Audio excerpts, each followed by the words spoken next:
They say landfills only accumulate leftovers. They are wrong. They create life. Koffing emerges where the air has already been lost. It is said that he thrives in polluted environments and abandoned factories, absorbing toxic gases as nourishment. The more pollution there is, the more stable he becomes. His body is a living chemical chamber. Inside him, gases react constantly. If overheated, he can explode. The fixed smile never changes, but the danger grows invisibly.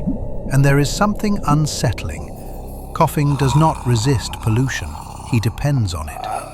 More waste means more fuel, more leakage, more expansion.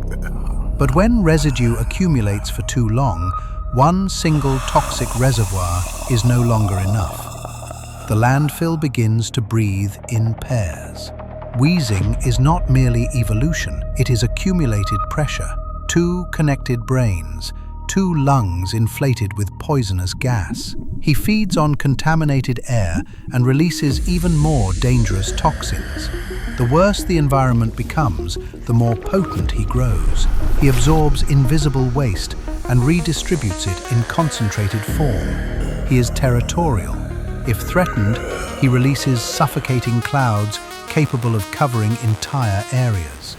In Galar, Weezing carries the fairy type in addition to poison and purifies the air before releasing clean gas, a direct contrast to his original form. But here, in the raw landfill, there is no purification. And when waste stops being gas and becomes solid mountain, something heavier awakens. Garbodor does not live in trash. He is the trash. Formed from accumulated garbage bags and industrial residue, he emerges when disposal exceeds its limit. His arms release toxins capable of poisoning soil and water for generations. He grows by absorbing more waste. The larger the landfill, the larger he becomes. Objects once discarded cling to his toxic mass. He is the physical portrait of human consumption. Garbodor is one of the most criticized Pokémon for literally representing trash. Many trainers look at him with disdain, and when the volume of residue reaches the extreme, he can Gigantamax. But excess generates instability, and instability generates energy.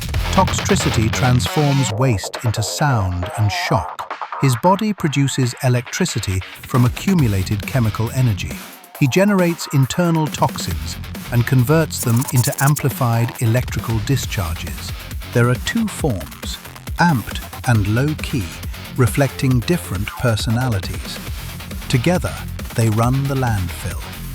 Toxicity feeds on energy and will produce toxins throughout its entire life. But recycled energy has limits, and when toxicity stops being terrestrial, it becomes cosmic. Eternatus was not born from trash, but he represents the final stage of toxicity. He arrived on Earth inside a meteorite 20,000 years ago. His body is composed of condensed poisonous energy. He was responsible for the darkest day, releasing Dynamax power that distorted entire ecosystems. He does not absorb pollution. He generates radiation. His Eternatus form is too unstable for common use.